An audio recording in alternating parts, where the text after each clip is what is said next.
Dragon Ball has some big games on mobile between Dokkan Battle and Legends. But before Dragon Ball hit iPhones and Androids, Japanese gamers either had to settle for handheld games like on the PSP and DS, or mobile games. This might sound surprising, but phones in Japan were light years more advanced than what we typically saw in North America, a lot of them supporting some very impressive gaming capabilities. Calling them dumb phones would be a disservice, and Dragon Ball saw not just one or two games on these phones. No, there were essentially a dozen or more games that were created and distributed on mobile as part of the Dragon Ball mobile service. iMode was a special internet service that mobile phones in Japan could tap into to download music, videos, apps, and games. And on that service was Dragon Ball Mobile, which was opened as a hub where Japanese Dragon Ball fans could log onto to download Dragon Ball specific games. These games were often smaller, bite-sized games, things that you typically wouldn't see from a full console release, such as a pinball game and a Dragon Ball themed Othello board game. We had Dragon Ball Sugoruku, which was a board game.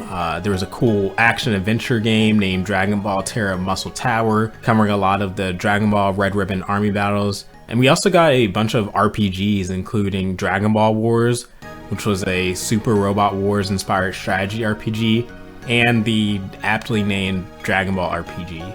And of course, you can't forget Dragon Ball card games. Card systems are almost a staple of Dragon Ball video games.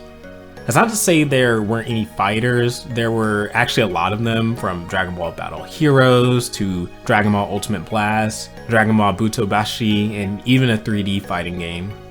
I think what interests me the most about these games is just the sheer amount of somewhat unique assets and sprites that were created to support these projects. Stuff that we'll never get a high quality version of, because unfortunately most of these old iMode services have been taken offline, which would unfortunately mean a large portion of the games are seemingly lost to time outside of promotional screenshots sent to publications and magazines.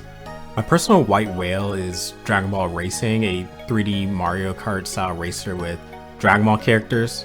Definitely one of the most off-the-wall concepts we would get out of this era, especially considering we would see a Dragon Ball Kart racer essentially canonized in the Dragon Ball Super manga. The flip phone style mobile games usually aren't exactly masterpieces, but as pieces of Dragon Ball history, I would still like to see as much information on these games found and preserved.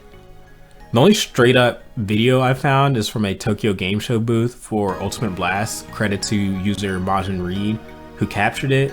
There's currently a movement of users on the internet who are committed to buying up old Japanese flip phones and extracting data to preserve these games. I haven't heard of any Dragon Ball games being found, but I'm keeping an eye out for the future. Anyway, thank you for checking in, and I hope to make more of these videos in the future. If Dragon Ball and gaming interests you, definitely feel free to subscribe. And so yeah, bye.